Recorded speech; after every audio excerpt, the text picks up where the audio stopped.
श्री शिवाय नमस्तुभ्यम। दोस्तों, आप सभी लोग जानते होंगे कि 16 अप्रैल 2024 को है चैत्र नवरात्र की अष्टमी और विशेष रूप से मंगलवार की अष्टमी। दोस्तों, ये जो दिन है ना, ये बहुत ही बड़ा और विशेष है, क्योंकि सबसे पहली चीज तो चैत्र नवरात्र की जो अष्टमी होती है वो बहुत ही बड़ी और विशेष मानी जाती है। साथ ही में जब वो दिन मंगलवार का पड़ जाए तो ये सोने पे सुहागा वाला दिन हो जाता है। इसीलिए दोस्तों, आप लोगों को ये मंगलवार की अष्टमी या ये चैत्र नवरात्रि की अष्टमी को अपने हाथ से बिल्कुल भी नहीं जाने देना चाहिए और इस दिन आप लोगों को 5 कनीर के फूल वाला उपाय जरूर करना चाहिए। अब दोस्तों, इस उपाय को करने से होगा क्या, वो भी हम आपको बता देते हैं कि इस उपाय को करने से आपकी जिस भी प्रकार की मनोकामना होगी वो तो पूर्ण होगी ही होगी, साथ ही में आपके जीवन में जितनी भी प्रकार की दुख और परेशानियां चल रही होंगी, जितनी भी प्रकार की जो भी दिक्कत परेशानी चल रही होगी वो सारी दूर हो जाएगी और आपकी सारी मनोकामनाएं भी इस उपाय को करने से पूर्ण होगी। पर दोस्तों, उसके पहले आप लोगों को ये 5 कनीर के फूल वाला उपाय समझना होगा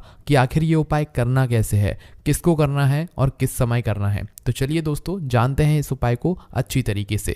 देखिए, सबसे पहली चीज दोस्तों, ये 5 कनीर के फूल वाला जो उपाय है ये हम हर कभी नहीं करते हैं, ये हम उन विशेष दिनों पर करते हैं जिन विशेष दिनों का कुछ बहुत ही बड़ा और विशेष महत्व होता है। उसी तरीके से इस चैत्र नवरात्रि की अष्टमी का भी बहुत ही बड़ा महत्व होता है, या इस बार में जो पड़ रही है मंगलवार की अष्टमी उसका भी बहुत ही बड़ा और विशेष महत्व होता है। जब किसी विशेष दिन पर हम 5 कनीर के फूल वाला उपाय करते हैं तो सीधी सी बात है कि उस उपाय का फल हमें बहुत जल्दी और बहुत बड़ा होकर मिलता है। तो चलिए दोस्तों, जानते हैं आखिर इस उपाय को करना किसको है, किस समय करना है, कैसे करना है और उपाय को करने की विधि क्या है।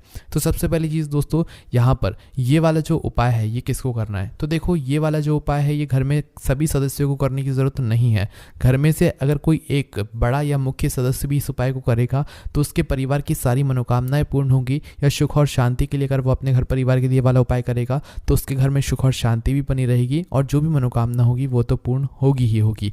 और अगर चाहें तो भाई घर परिवार में से सब अलग अलग भी अपने लिए ये वाला उपाय कर सकते हैं, अगर उनकी कोई अपनी खुद की विशेष कोई मनोकामना है तो। अगर कोई व्यक्ति पूरे घर परिवार के लिए ये वाला उपाय करना चाहता है तो वो घर का कोई बड़ा व्यक्ति ही करे।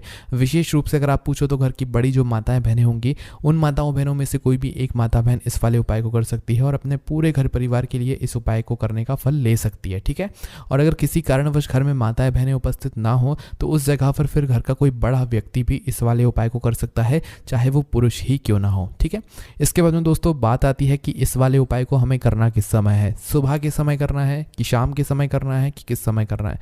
तो देखो, विशेष रूप से अगर आप पूछो तो इस उपाय को आप सुबह के समय कर लो तो ज़्यादा बेहतर रहेगा। बाकी आप लोग इस उपाय को शाम के समय भी कर सकते हो, ऐसी कोई दिक्कत वाली बात नहीं है, पर कोशिश आपकी होनी चाहिए सुबह के समय की। आपने पूरी कोशिश करी, नहीं आप सुबह उपाय कर पाए किसी कारणवश, तो भाई आप शाम के समय प्रदोष काल में फिर आप लोग इस वाले उपाय को जरूर करना। ठीक है। अब उपाय को कितने समय से लेकर कितने समय के बीच करना है, तो देखो, सुबह अगर आप कोई भी उपाय करते हो तो जितना जल्दी हो सकता है उतना जल्दी आप उपाय को करने की कोशिश किया करो। बाकी 10, 11, 12 बजे तक भी अगर आप उपाय कर सकते हो तो कर लेना, आपको उपाय का फल जरूर मिलेगा।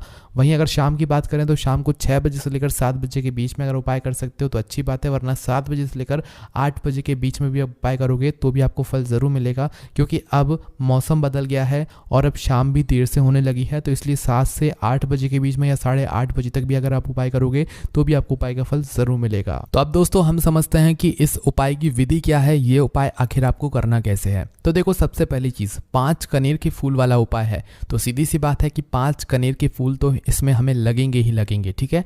अब ये जो 5 कनीर के फूल हैं, अब देखिए दोस्तों, आप लोग ये भी समझते होंगे कि कनीर के फूल भी तरह तरह के आते हैं, तो यहाँ पर हम आपको बता दें कि इस उपाय में सिर्फ पीले कनीर के फूलों की आपको आवश्यकता पड़ेगी और ये फूल आपको बहुत आसानी से मिल जाएंगे। किसी के घर में भी लगे हुए मिल जाएंगे और ऐसे रोड पर, रास्ते पर भी लगे हुए मिल जाएंगे, जहाँ पर आपको ज़्यादा मात्रा में इस पेड़ में फूल देखने के लिए मिल जाएंगे, जो कि पीले कनीर के फूल होंगे। और इस उपाय में भी आपको पीले कनीर के फूल ही लेना है। कितने लेना है?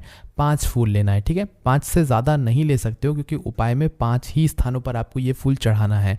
अब ये 5 पीले कनेर के फूल जैसे ही आप लोग ले लेते हो, देखो, अगर आपको सुबह सुबह जल्दबाजी में मतलब फूल ना मिले तो आप एक दिन पहले भी अपने घर में मतलब 5 कनेर के फूलों को लाकर रख सकते हो। बाकी अगर सुबह सुबह ताज़ा फूल मिल जाए तो और अच्छी बात है। बाकी शाम के समय अगर आप लोग कर रहे हो उपाय तो पहले ही तोड़ कर रखना, क्योंकि शाम के समय फिर फूल नहीं तोड़ सकते, इसलिए इस बात का भी आप लोग ध्यान रखना।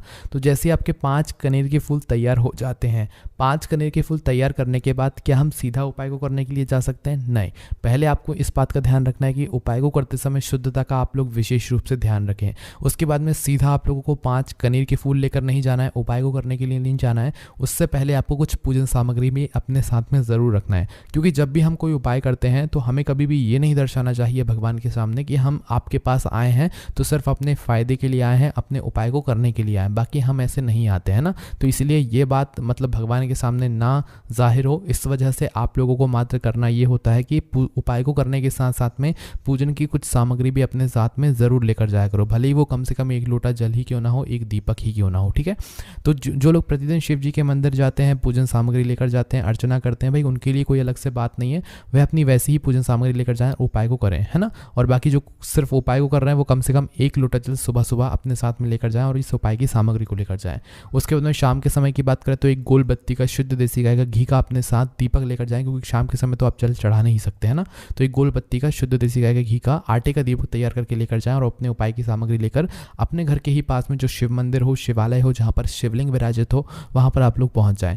वहाँ पर पहुँचने के बाद दोस्तों आप लोगों को क्या करना है, मात्र ये करना है कि जैसे ही शिव जी के मंदिर में आप जैसे ही प्रवेश कर जाते हो, चाहे सुबह इस उपाय कर रहे हो चाहे शाम को कर रहे हो, दोनों समय नहीं करना है, किसी भी एक समय को चुनकर उस समय आप लोगों को ये वाला उपाय इस मंगलवार की अष्टमी या इस चैत्र नवरात्रि की अष्टमी तिथि को करना है। तो उसके बाद में सबसे पहले आपको भगवान शिव जी के दर्शन करना है, ठीक है। जाते से उपाय नहीं करने लग जाना है, पहले भगवान शिव जी के सामने हाथ जोड़ना है, उनके दर्शन करना है और उसके बाद में भगवान शिव जी के मंदिर के अंदर प्रवेश करके आप अपने साथ में जो सबसे पहले 1 लोटा जल लेकर आए होंगे, अगर सुबह के समय उपाय कर रहे हैं तो 1 लोटा जल तो आप ज़रूर लेकर जाएंगे, तो भाई सबसे पहले जाकर आपको 1 लोटा जल चढ़ाना है, ठीक है। उसके बाद में जो भी आपकी पूजन सामग्री है, जिस सामग्री से आप भगवान शिव जी की पूजन करना चाहते हैं, उन सारी सामग्री से पूजन आप लोग कर दीजिए, ठीक है। और जो सिर्फ 1 लोटा जल लेकर आए हैं वह अपना 1 लोटा जल चढ़ा दीजिए। उसके बाद में शिवलिंग के पास में आसपास कहीं पर भी बैठ जाइए उपाय को करने के लिए।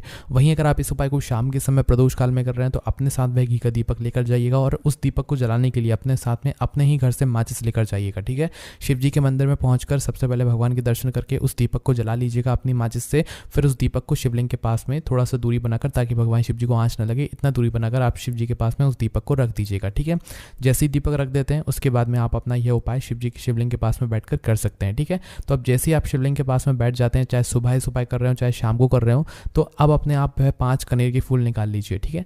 5 कनेर के फूल निकालने के बाद दोस्तों करना क्या है आप लोगों को, ये 5 कनेर के फूल आपको 5 अलग अलग जगहों पर या स्थानों पर चढ़ाना है, जो कि हम आपको अभी बताते हैं कि ये 5 फूल आखिर कहाँ कहाँ आप लोगों को चढ़ाना है। तो देखिए सबसे पहली चीज़, ये 5 कनेर के फूल आप लोगों को 5 ऐसे स्थान है जो शिवलिंग के ऊपर ही है, वहाँ पर चढ़ाना है। जिसमें से जो सबसे पहला स्थान है दोस्तों वो कहाँ पर है, वो है दोस्तों भगवान गणेश जी का स्थान। शिवलिंग के ऊपर एक भगवान गणेश जी का स्थान होता है जो कि जलाधारी के राइट हैंड साइड पर होता है, ठीक है, मतलब जलाधारी के सीधे हाथ की तरफ कौन सा स्थान होता है, भगवान गणेश जी का स्थान होता है। तो आपको क्या करना है, अपना पहला कनेर का फूल लेना है और भगवान गणेश जी वाले स्थान पर समर्पित कर देना है। देखो अगर आपको पता ना हो तो किसी से वहां पर पूछ लेना है ना, जलाधारी के राइट हैंड साइड या सीधे हाथ पर ही भगवान गणेश जी का स्थान होता है। तो आपको पहला कनेर का फूल भगवान गणेश जी वाले स्थान पर समर्पित करना है। खिला हुआ फूल का भाग जो है वो शिवलिंग की तरफ होना चाहिए और डंडी का भाग जलाधारी की तरफ होना चाहिए। इस प्रकार से आपको पहले फूल कनेर के फूल को भगवान गणेश जी वाले स्थान पर समर्पित कर देना है। उसके बाद में अपना दूसरा कनेर का फूल निकालना है जो कि आपको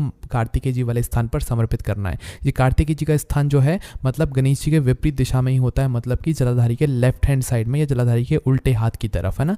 तो जलाधारी के उल्टे हाथ की तरफ जो है आप लोगों को अपना दूसरा कनेर का फूल समर्पित करना है। खिला हुआ भाग शिवलिंग की तरफ करके ही और डंडी वाला भाग जलाधारी की तरफ करके ही आपको दूसरे नंबर का जो फूल है कनेर का वह मतलब कार्तिकेय जी वाले स्थान पर समर्पित कर देना है। उसके बाद में तीसरे नंबर का जो कनेर का फूल है ये आपको माता अशोक सुंदरी जी वाले स्थान पर समर्पित करना है, जो स्थान जलाधारी के बिल्कुल बीचों बीच में होता है, जो शिव जी की सबसे छोटी बेटी जी का स्थान होता है, ठीक है। तो खिला हुआ भाग शिवलिंग की तरफ ही करना है और डंडी का भाग पीछे वाला भाग फूल का वो जलाधारी की तरफ ही करना है। इस तरीके से आपको जलाधारी के बिल्कुल बीचों बीच में ये तीसरे नंबर का फूल समर्पित कर देना है माता अशोक सुंदरी जी वाले स्थान पर, ठीक है।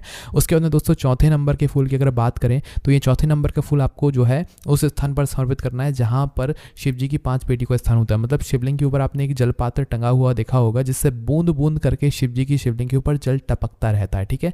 जिस पात्र के अंदर शिव जी की 5 बेटी का स्थान होता है, जिन बेटियों का नाम है जया, विषहरा, श्यामली बारी, दौतली और देव। इस नाम को आपको ध्यान रखना है या लिख कर रख लेना है क्योंकि ये चौथे नंबर का जो फूल है इसको चढ़ाते समय आपको शिव जी की 5 बेटियों का नाम स्मरण कर लेना है। कोशिश करना स्मरण कर लो, नहीं भी करोगे तो भी कोई दिक्कत वाली बात नहीं है। हम आपको वापस से बता देते हैं, जया, विषहरा, श्यामली बारी, दौतली और देव, है ना। इन 5 5 बेटियों का नाम लेकर उस पात्र के अंदर ये चौथे नंबर का फूल आप लोग समर्पित कर देना, ठीक है। अगर वह पात्र ना टंगा हुआ हो तो शिव जी की 5 बेटियों का नाम लेकर ही जो है मतलब ये जो फूल है चौथे नंबर का, ये जलाधारी के ऊपर ही समर्पित कर देना, माता जगदम्बा जी के हस्तकमल पर, मतलब शिवलिंग के आसपास कहीं पर भी जलाधारी के ऊपर, है ना। ये चौथे नंबर का फूल आप समर्पित कर देना। उसके बाद में 5वें और आखिरी नंबर का जो कनेर का फूल रहेगा ये आपको शिवलिंग के ऊपर समर्पित करना है। पर उससे पहले अगर आपके मतलब जिस मंदिर में उपाय को कर रहे हैं उस मंदिर में अगर त्रिशूल लगा हुआ है तो त्रिशूल का एक मध्य भाग होगा, जिस मध्य भाग से 3 जो है वो मतलब निकले हुए होंगे त्रिशूल के, ठीक है। तो उस मध्य भाग पर अगर हो सके त्रिशूल अगर आपके उस मंदिर में है तो भाई उस मध्य भाग से इस 5वें नंबर के कनेर के फूल को छुआ लेना या स्पर्श करा लेना